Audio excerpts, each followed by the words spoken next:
কি ব্যাপার, মেশিনটা তো সকালে কাজ করে রাখলাম,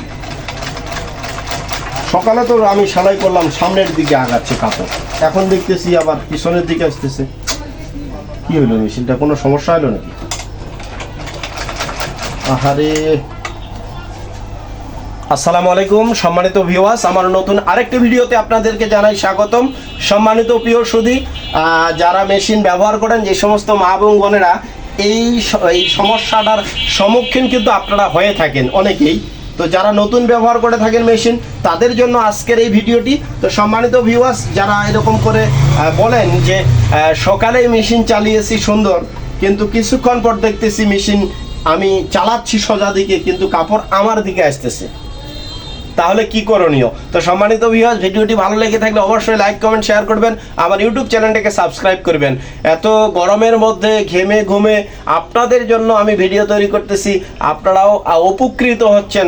আর একটু যদি কষ্ট করে আমার ইউটিউব চ্যানেলটাকে সাবস্ক্রাইব করে দেন, তাহলে আপনাদের তেমন কোনো ক্ষতি হবে না। প্রিয় বোন, অবশ্যই আমার ইউটিউব চ্যানেলটাকে সাবস্ক্রাইব করবেন। প্রিয় ভাই, অবশ্যই আমার ইউটিউব চ্যানেলটাকে সাবস্ক্রাইব করবেন। তো চলুন বন্ধুরা, যারা আমরা নতুন মেশিন ব্যবহার করি, আপনারা হয়তো আপনি মেশিনটা সুন্দর করে কাজ করে রাখে চলে গেছেন, কেউ এসে এই যে মিটারটা ছিল নিচে, কেউ উঠাই দিয়ে রাখছে উপরে। এই উপরে উঠাই দেওয়ার কারণেই আপনার মেশিনে কিন্তু কাপড় সামনের দিকে এগিয়ে যায় না, আমার দিকে পিছনের দিকে চলে আসতেছে। এই যে দেখেন, এই যে মেশিন ঘুরতেছে সোজা দিকেই ঘুরতেছে, কিন্তু কাপড় আসতেছে আমার দিকে। ঠিক আছে, এই যে আমার দিকে আসতেছে। এখন এইটা নিচে দিয়ে দিব, কাপড় চলে যাবে। এই যে দেখেন, এই যে দেখতে পাচ্ছেন কাপড় চলে যাচ্ছে।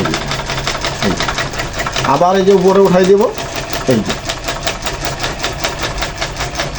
তাহলে মিটারের কত কাজ আপনারা দেখতে পাচ্ছেন, কত কাজ মিটারের। এই যে